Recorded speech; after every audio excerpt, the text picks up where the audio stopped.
जराइम की दुनिया में न सिर्फ आम शहरियों बल्कि कानून के रखवालों के साथ भी जो कुछ हुआ वो किसी से ढका छुपा नहीं। पाकिस्तान में दहशतगर्दी का शिकार होने वाले हजारों खानदान जहां इंतहाई मुश्किलात का शिकार हैं, वहां उन सरकारी एहलकारों के वर्सा की जिंदगी भी एक सवालिया निशान है जिनसे माली इमदाद के वादे किए गए मगर वो पूरे ना हो सके। इन खानदानों के पास ना तो बच्चों की तालीम की अखराजात हैं और ना ही सेहत की बुनियादी सहूलियात का कोई इंतज़ाम। शहीद होने के बाद लवाहिकीन के लिए जिस इमदाद का वादा किया जाता है वो बस अखबारी बयानात तक ही महदूद होता है और इसका हकीकत से कोई ताल्लुक नहीं होता।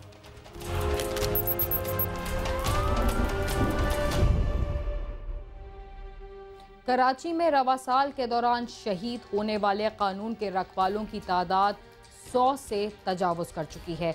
इस शहर में जहां आम शहरी दहशतगर्दी और टारगेट किलिंग का शिकार हैं, वहां पुलिस एहलकारों पर भी हमलों में तशवीशनाक हद तक इजाफा हुआ है। पुलिस डिपार्टमेंट की जानिब से शहीद एहलकारों के लवाहिकीन के लिए फंड्स और उनके यतीम बच्चों के लिए तालीम के इन इलाज मुआवजे के लिए जो वादे किए जाते हैं, देखते हैं उनकी असल हकीकत क्या है।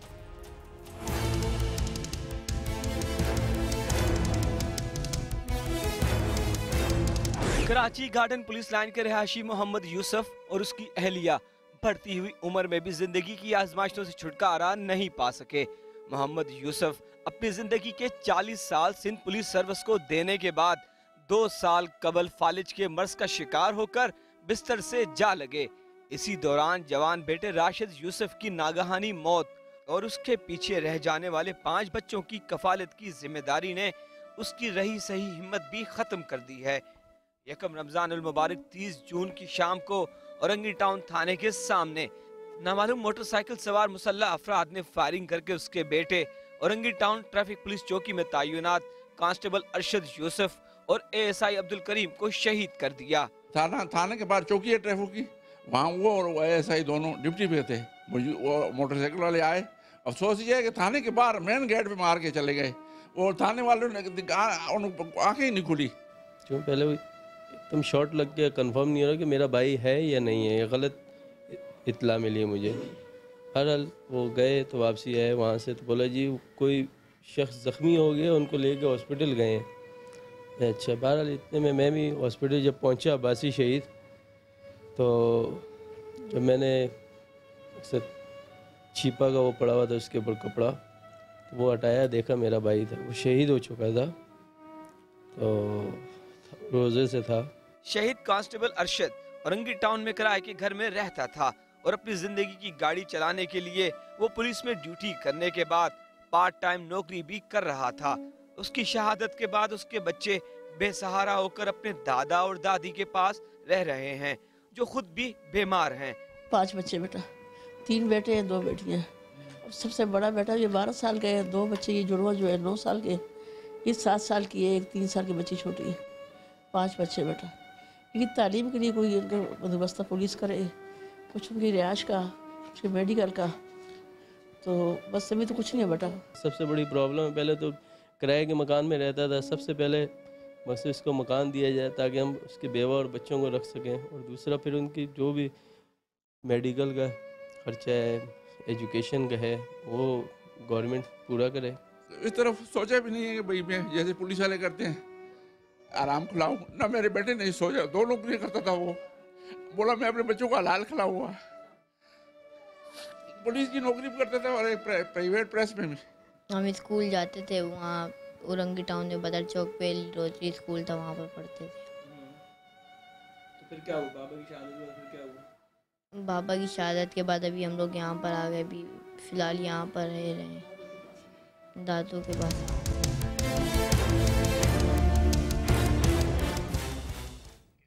अरशद की शहादत के बाद उसके महकमे की तरफ से अहले खाना को कोटे में क्या मिला और उसकी कफन दफन का इंतज़ाम कैसे हुआ?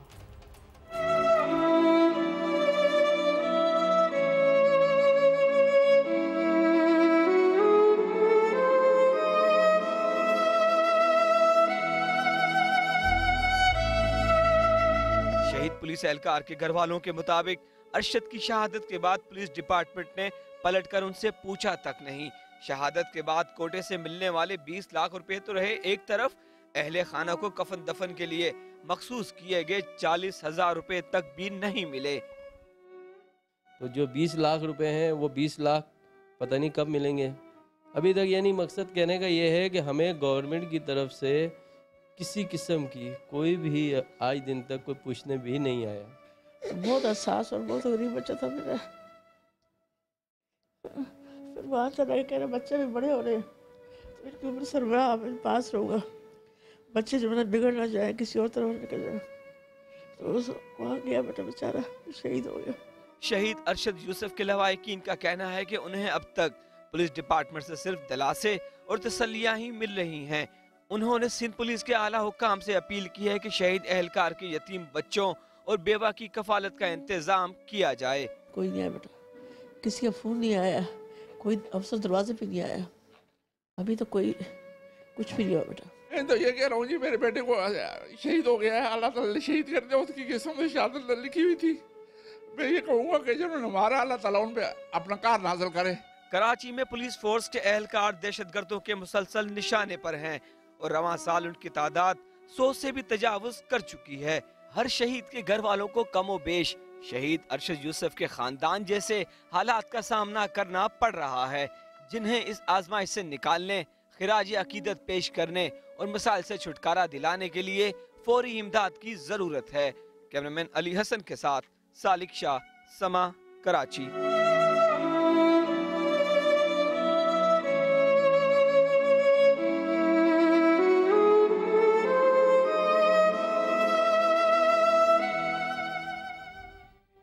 कराची में दहशतगर्दों और जराइम पेशा अफराद के हाथों हलाक होने वाले कुछ पुलिस एहलकारों की मदद का ऐलान तो ज़रूर किया गया, मगर उनमें ज़्यादातर को अभी तक कुछ भी ना मिल सका।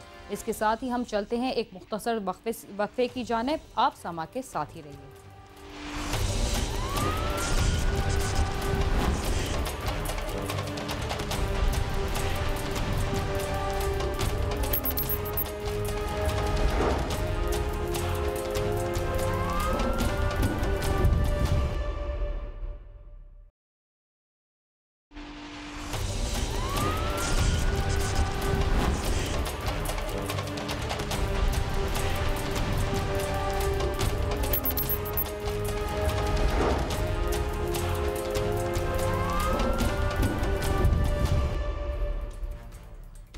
प्रोग्राम क्राइम सीन में एक बार फिर खुशामदीद। लाहौर में न सिर्फ रमज़ानुल मुबारक के आखिरी अशरे के दौरान जराइम की वारदातों का सिलसिला तेज था, बल्कि ईद के तीनों रोज़ भी डकैती और चोरी की दर्जनों वारदातों में शहरियों को भारी रकम, जेवरात, मोबाइल फोन्स, कार्स और मोटरसाइकिलों से महरूम कर दिया गया। आइए देखते हैं कि डाकुओं ने ईद के मौके पर लाहौरियों से क्या सलूक किया।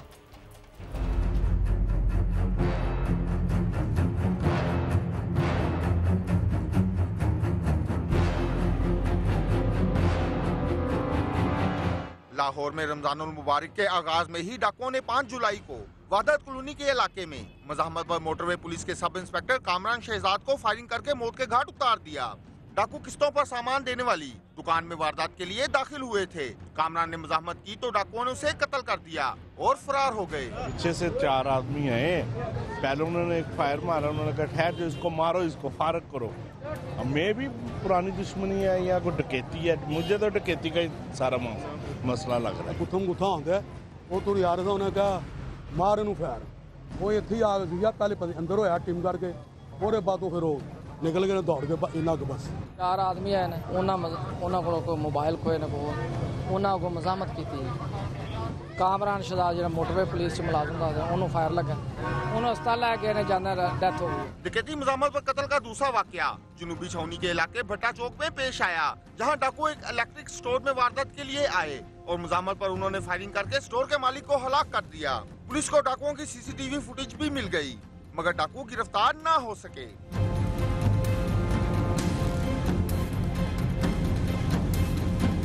डकैती मज़ाहमत पर कत्ल का तीसरा वाकया 16 जुलाई को हुआ, जब 3 डाकुओं ने बागबानपुरा के इलाके में बैंक में रकम जमा करवाकर निकलते हुए पेट्रोल पंप के मालिक को लूटना चाहा, तो उसके सिक्योरिटी गार्ड गुलफाम ने मज़ाहमत कर दी, जिस पर डाकुओं ने उस पर अंधाधुंध फायरिंग कर दी और फरार हो गए। जख्मी को फौरी तिब्बी इमदाद के लिए अस्पताल ले जाया गया, मगर वो जांबर ना हो सका। 3 लोग थे, उन्होंने गाड़ी जो है आगे यू टर्न के साथ ही स्पीड ब्रेकर था, उन्होंने गाड़ी रोकी है बाइक आगे खड़ी करके, उतर के 3 बंदे थे, तीनों ने जो है ना फायरिंग शुरू कर दी है। पे मौके पे ही उसकी डेथ हो गई है। उसमें अभी इनसे हम स्केच वगैरह बना रहे हैं, मोटरसाइकिल का नंबर वगैरह है हमारे पास। चांद रात को पुलिस ने डकैती मुज़ाहमत पर हलाक होने वाले मोटरवे पुलिस के सब इंस्पेक्टर कामरान शहजाद के 4 कातिल रजा बलाक इकबाल टाउन में CIA के साथ मुकाबले में मारे गए। पुलिस का कहना था कि उन्होंने जेर हिरासत मुल्जमान की निशानदेही पर उनके साथियों की गिरफ्तारी के लिए छापा मारा था कि मुकाबला हो गया। हमने एक मुल्ज़िम पहले पकड़ लिया था, उसकी निशानदेही पे हम इनके ऊपर रेड करने के लिए आए थे, जिससे मुकाबला हो गया, जिससे ये लोग जो है ना फिर मारे गए। उन्होंने वारदात में बुलेट मारे हैं उनको, ये हॉस्पिटल लेके जाता था, वो की डेथ हो गई। तब ये भाग निकले वहाँ से। फिर आज हमें पता चला कि ये वाक़या है, आके देखा है यही बंदे थे सेम। शहर में रमजानुल मुबारक के दौरान 3 अफराद की हलाकत के अलावा भी डाकुओं और चोरों ने वारदातों का सिलसिला जारी रखा और शहरी कारों, मोटरसाइकिलों के अलावा नकदी और कीमती सामान से महरूम कर दिए गए। शहरियों का कहना है कि पुलिस VVIPs की सिक्योरिटी में मसरूफ है और अवाम का अल्लाह ही हाफिज है। हुकूमत शहरियों की जानो माल की हिफाजत के लिए भी मुअस्सर इक़दाम करे। कैमरा टीम के साथ आमिर शहजाद, समा, लाहौर।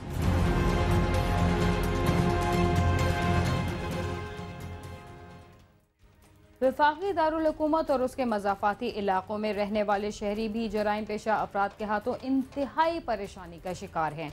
रावलपिंडी और इस्लामाबाद में रमज़ानुल मुबारक के दौरान जराइम की शरह में गैर मामूली इजाफा हुआ है और सख्त सिक्योरिटी का दावा करने वाली पुलिस भी जराइम में कमी नहीं ला सकी। ऐसा क्यों है, आइए देखते हैं।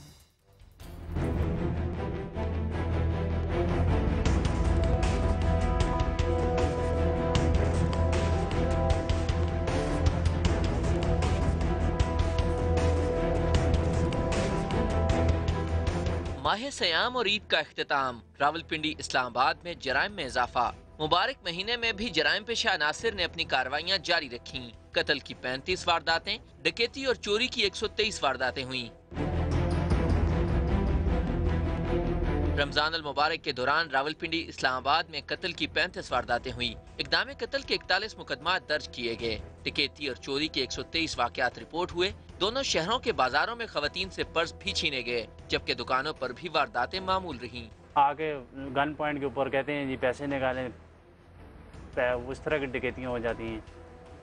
और फिर आके जनाबे वाला अगर पैसे, जैसे हमारे पास आजकल आपको पता है जब डकैतियाँ पड़ती हैं तो काम भी नहीं होते हैं, जब काम नहीं होते हमारे पास पैसे नहीं होते तो ज़ाहिर मार के चले जाते हैं।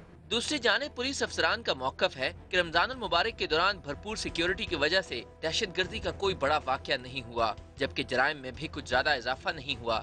छोटे जराइम मामूल हैं। इतना बड़ा शहर है आपका, कोई शायद कोई वाक़या इस तरह का हो, लेकिन कोई जिस तरह परसिस्टेंसी जो होती है किसी काम की, या वो कोई भी नहीं है। और कोई स्ट्रीट क्राइम हमारा इस तरह का नहीं है कि जो हमारे मतलब बहुत ऊपर को जा रहा हो, जिसकी कोई इतनी छोटा मोटा शायद कोई हो, लेकिन इस तरह का नहीं। रहमतों और बरकतों के महीने में भी जराइम की दुनिया के बासी अपनी हरकतों से बाज न आए। शहरियों को 74 गाड़ियों से महरूम कर दिया गया, जबकि 117 मोटरसाइकिल भी गायब कर दिए गए। शहरी मुकदमात के इंदराज के लिए थानों के चक्कर लगाते रहे। पुलिस को जब बुलाया सुबह 15 वालों को, उन्होंने आके देखा और कहा कि बस आप आके रपट दे, और कोई कार्रवाई नहीं। और 4 बजे सोसाइटी की जो गार्ड है उसने देखा है कि दुकान का शटर खुला हुआ है, मगर उसने कोई आगे कार्रवाई नहीं की। ना उसने पुलिस को इतला दिया, ना अपने सिक्योरिटी इंचार्ज को उसने इन्फॉर्म किया, कुछ भी नहीं किया। सुबह हमें 6 बजे 7 स्टोर के चौकीदार ने बताया कि आपकी दुकान की मतलब शटर टूटी हुई है। मल्टी सोसाइटी जो है वो मार्केट में, हमारे कमर्शियल मार्केट को तहफ़्फ़ुज़ देने में मुकम्मल तौर पर नाकाम नज़र आई है हमें, ख़ुसूसन इस रमज़ान में और इस ईद के दिनों में। परदेसियों के शहर रावलपिंडी इस्लामाबाद में ईद उल फितर के मौके पर दर्जनों घरों का सफाया कर दिया गया। लोग ईद मनाने अपने आबाई इलाकों की तरफ गए, लेकिन वापसी पर घरों के ताले टूटे पाए। पुलिस हुकाम ने ईद पर सख्त सिक्योरिटी का दावा किया था।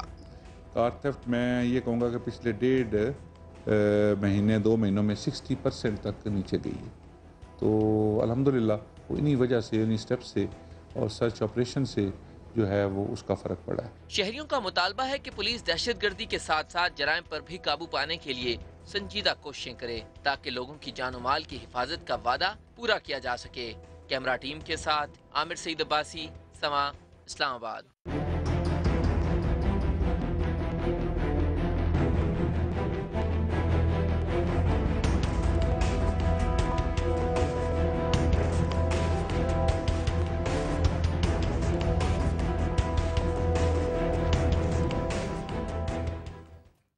रावलपिंडी, इस्लामाबाद हो या लाहौर, रमजानुल मुबारक और ईद के मौके पर तमाम शहरों में जराइम पेशा अफराद ने लूट मार का बाजार गर्म रखा और उन्हें पूछने वाला कोई भी नहीं था।